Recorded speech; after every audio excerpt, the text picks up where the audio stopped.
Hi guys, how you doing today? This is D. Durrell with D. Durrell Life Solutions.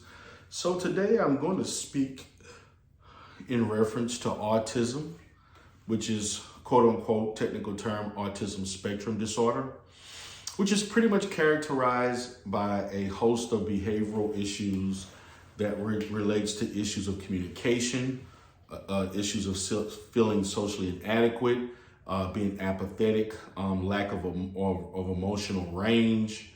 Some intellectual deficits may be present, along with the fact that you're engaging in repetitive speech patterns, repetitive behaviors, not being able to respond well to change and to a multitude of different social cues that may occur in the event of whatever environment that you're in. Okay. I would like to, in this particular video, discuss the fact that in my previous video, it was criticized to a certain extent, particularly for those who engaged in what is called self-diagnosing. In the mental health community, as I stated in my video, self-diagnosis is not an official diagnosis, is not a professional diagnosis. It is merely the fact that there's a person who has sparked some level of curiosity, went about to seek some answer to their behavior. That's not always a bad thing. And for those that had issues with me being against self-diagnosing, the act of self-diagnosis in which you think it's correct is the issue that I have. I don't have an issue, the fact that you sought information and you're attempting to solve an issue that involves your mental health and your behavior. I don't have a problem with anyone doing that. I have absolutely no problem with anyone seeking information.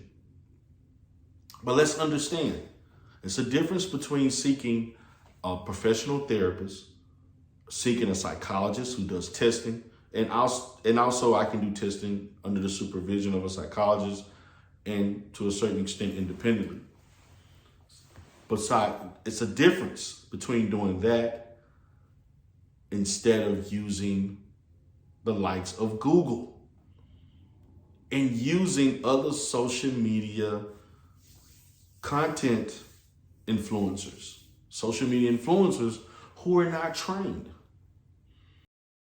Typically, when someone undergoes testing, a full battery of testing, that testing for autism may involve a host of different tests. Okay? A host of different tests that's going to test everything about your personality, your behavior, your mentality, your impulses.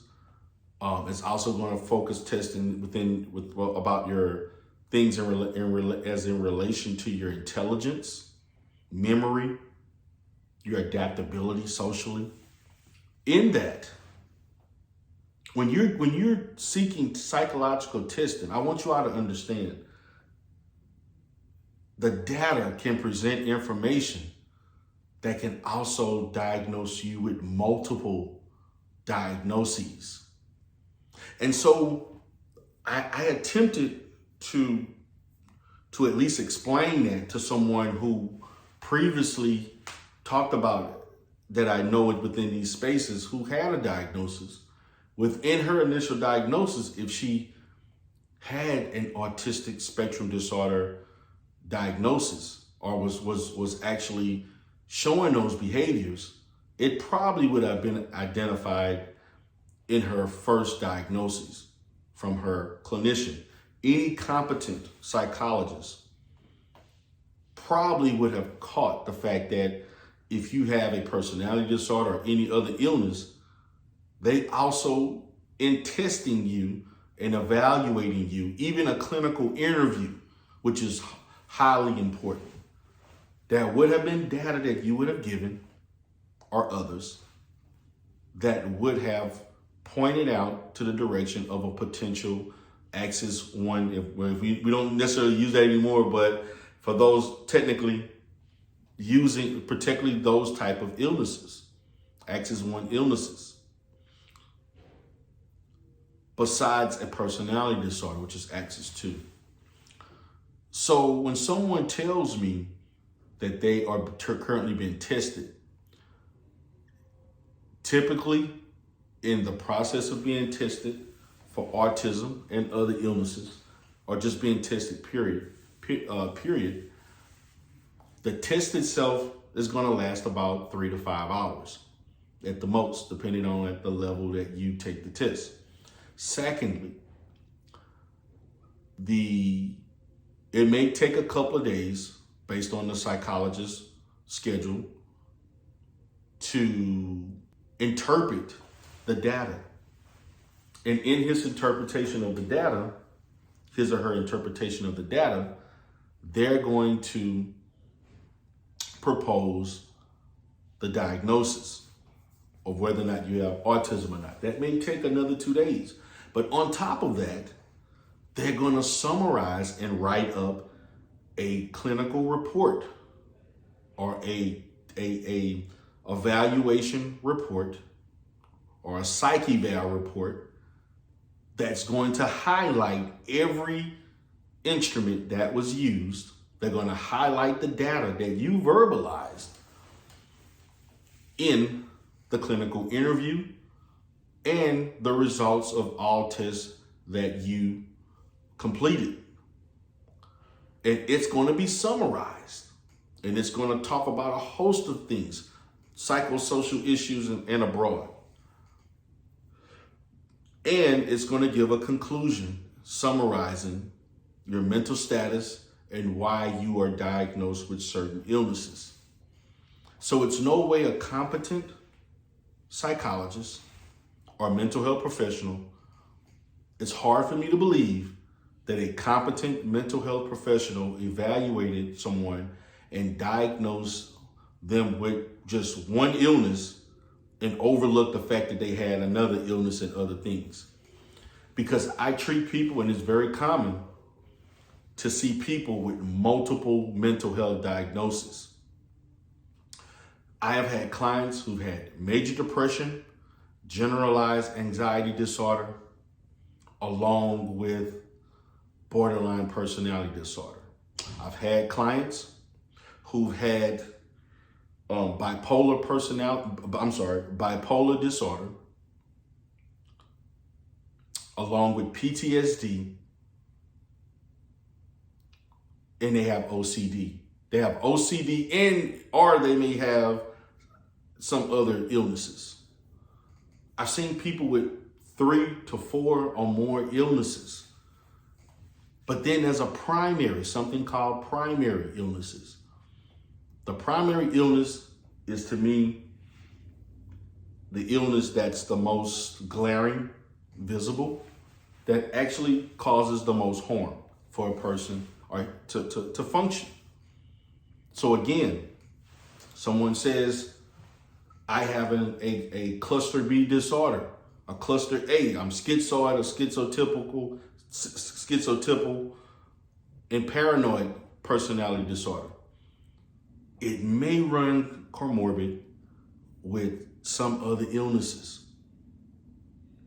but you're going to have a primary diagnosis. The primary illness is going to be what's going to be treated and looked at as the primary issue. Then everything else is secondary. But if a person comes to my office and says, I have depression, okay? I'm not just going to assess them for depression. Yes, I will initially assess for depression, but I'm going to have to ask a host of questions through a psychosocial, other testing, other instruments that are used to see if there's other things. Because a person that has major depression may also suffer from alcohol abuse, which is a disorder. They also may suffer from cannabis abuse. They also they also may have antisocial personality disorder. And they also can have autism in a sense. Those things have to be assessed. We're assessing for everything. And if you are have a classic case of any illness, it will present itself in a clinical interview or in a session as you are building rapport and having treatment with your therapist. These things will come out because if you're autistic, you're not going to be autistic when you want to be autistic. You're going to be autistic because it presents itself daily. Now, some days it may be more apparent than others, but a competent therapist, again, I'm going to repeat, a competent therapist will be able to identify if you have multiple DSM diagnoses. Now, I know this can come out as being controversial and people may ask more questions about this. Again, I use the term competent, meaning a well-versed, particularly an experienced mental health professional will identify that you have multiple diagnoses, multiple issues that need to be dealt with, that need to be identified and treated. Also, another sign of me knowing whether or not a person may have multiple diagnoses is based on the medication that they take. Now, the medication is outside of my realm of expertise as it relates to prescribing, but there are certain medications. If you're taking an anti-anxiety and then you're also taking an antidepressant, that lets me know there may be multiple diagnoses. And then you're also taking a sleep medicine or something that may be attributed to some other level of psychosis or something, that letting me know that there may be multiple things going on. So I just wanted to highlight that briefly. So again, this is D. Durrell. This is D. Durrell Life Solutions. Again, please leave comments in the comment section. Let's get the likes up on this particular video. Please share. This is an educational video as it relates to mental health, not only in the Black community, but throughout social media and American culture. I want to expand to talk about this to create a more intelligent dialogue about mental illness in this country, the field itself, and hopefully it will encourage people to seek those services if they're needed. So, hope you enjoyed the video. Again, this is D. Durrell with D. Durrell Life Solutions. Have a great day.